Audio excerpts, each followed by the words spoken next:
আমাদের যে জুলাই গণঅভ্যুত্থান হয়েছে, সেই জুলাই গণঅভ্যুত্থান শুধুমাত্র শেখ হাসিনার পতনের জন্য হয় নাই।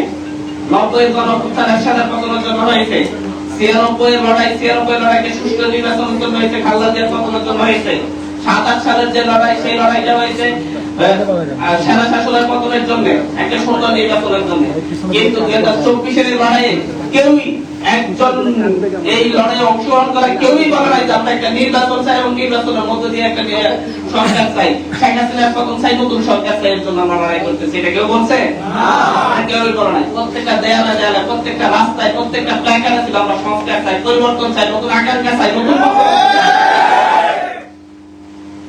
যারা মনে করছে যে হচ্ছে শুধুমাত্র তাদেরকে ক্ষমতায় নেওয়ার জন্য আমাদের লড়াই ছিল, তাদের তারা ভুল ভাবছে। তারা নিজেরা তখন বলে নাই আমরা এরপরে ক্ষমতায় যাওয়ার জন্য তোমরা আমাদের জন্য আন্দোলন করো। কারণ তারা ক্ষমতায় যাওয়ার জন্য, হাসিনার পতনের জন্য 16 বছর লড়াই করছে, এই দেশের মানুষ কিন্তু তাদেরকে সাড়া দেয় নাই। কিন্তু তারা দীর্ঘদিন ধরে নির্যাতিত হয়েছে, অত্যাচারিত হয়েছে, তারা সেই মাঠ প্রস্তুত করেছে। কিন্তু তাদের নেতৃত্বের উপর, লিডারশিপের উপর, তাদের কথার উপর, তাদের একটাই লক্ষ্য, এই দেশের মানুষ আস্থা রাখে না। তখন এই দেশের মানুষ আস্থা রাখলে তাহলে সেই 2014-তে, সেই 2018-তে, 2024-এ আসলে 2024-এর 7 জানুয়ারি নির্বাচন আগে আসলে পতন ঘটত। এদেশের মানুষ আস্থা রেখেছে সেই নতুন আকাঙ্ক্ষায়, সেই নতুন বন্দোবস্তে, সেই নতুন পরিবর্তনের স্বপ্নে। এই তরুণ যারা সামনে এসেছে তাদের কথার উপর আস্থা রেখেছে।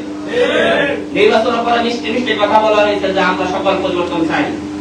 নির্বাচনের আগে নতুন সুন্দর সুন্দর কথা বলা হয়েছে, আমরা পরিবর্তন চাই, মেনে নিব, আমরা 31 দফা দিয়েছি, আমরা সবকিছু মেনে নিব, বিচার বিভাগের স্বাধীনতা চাই, বিচার বিভাগের স্বচ্ছতা চাই, ঘুম প্রতিরোধ আমরা কাজ করবো, আমরা তো ঘুমের শিকার, সাইবার সিকিউরিটি অ্যাক্টের নামে আমরা মধ্যপ্রদেশে বাধা দিব না, অনেক মিষ্টি দুর্নীতি দমন কমিশনকে শক্তিশালী করবো, এই ধরনের মিষ্টি মিষ্টি কথা বলে যে জুলাই সনদের পূর্ণাঙ্গ বাস্তবায়ন করবো। যেই প্রশ্নগুলোতে গণভোট হয়েছে সেই প্রশ্নগুলো আমরা বাস্তবায়ন করবো। আমরা হ্যাঁ বলতে বলছি।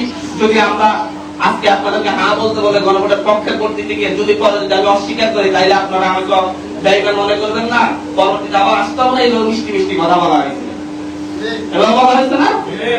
কিন্তু সেই মিষ্টি কথার অন্তরে ছিল হচ্ছে তাদের আবার সেই দালালির রাজনীতি। তারা আবার এই দেশকে, দেশের শাসন ব্যবস্থাকে তারা আবার সে ভারত আর পশ্চিমাদের মতো করে গড়ে তুলতে চাচ্ছে।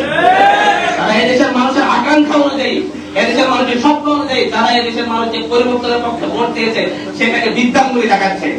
আবার বড় করে বলতেছে আমরা তখন তো ভোট হতো না, যদি আমরা যদি না বলতাম, আমরা যদি সংস্কারের রাজি না হতাম, আমরা যদি গণভোটের ব্যাপারে রাজি না হতাম, তা আমাদের নির্বাচন হতো না। তার মানে জনগণের পক্ষ থেকে চাপ ছিল, জনগণ এই সংস্কারটা চাইছে, নির্বাচন চাইনি। আপনারা এই ভয়টা পেয়েছেন। আপনার নির্বাচনের আগে একদিনের জন্য বলতে পারেন নাই যে আপনারা এই গণভোট মানান না। বললে আপনাদের মানুষ যেভাবে এখন 51% ভোট দিয়েছে, যখন বলছেন গণভোট মানেন, গণভোটের রায় কার্যকর করবেন, সকল কিছু সংবিধান অন্তর্ভুক্ত করবেন, আপনারা সংবিধান সংস্কার পরিষদ গড়ে তুলবেন, এইসব ওয়াদা দিয়েছেন বলে মানুষ আপনাদের বিশ্বাস রেখে 51% মানুষ আপনাদেরকে ভোট দিয়েছে। কিন্তু তার আগে একবার বলতেন 5% মানুষ ভোট দিয়ে কিনা দেখা যাইতো তখনই। তখন তো আপনারা বুঝতে পারছেন যে আপনারা এই যদি বলতেন তাহলে মানুষ আপনাদেরকে ভোট দিবে না। কিন্তু এখন সংসদে গিয়ে আপনারা যেই অকৃতজ্ঞতার পরিচয় দিচ্ছেন, যেই প্রতারকের পরিচয় দিচ্ছেন, জাতির সাথে বিশ্বাসঘাতকতার যে পরিচয় দিচ্ছেন, এর পরিণাম খুব একটা ভালো হবে না। এটা যে শুধু রাজনৈতিক দল হিসেবে আপনাদের জন্য ভালো হবে না তা না, এটা পুরো বাংলাদেশের জন্য ক্ষতিকর হবে। কারণ বাংলাদেশ বারবার এত সংঘাতের ভার বহন করতে পারবে না।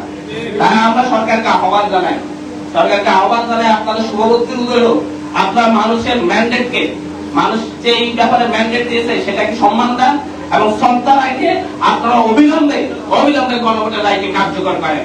সংবিধান সংস্কার পরিষদের শপথ গ্রহণ করেন সদস্য হিসাবে এবং অতি দ্রুত যেই বিষয়গুলোতে আমাদের ঐক্যমত হয়েছে সেই বিষয়গুলোকে অতি দ্রুত আপনারা বাস্তবায়ন করেন।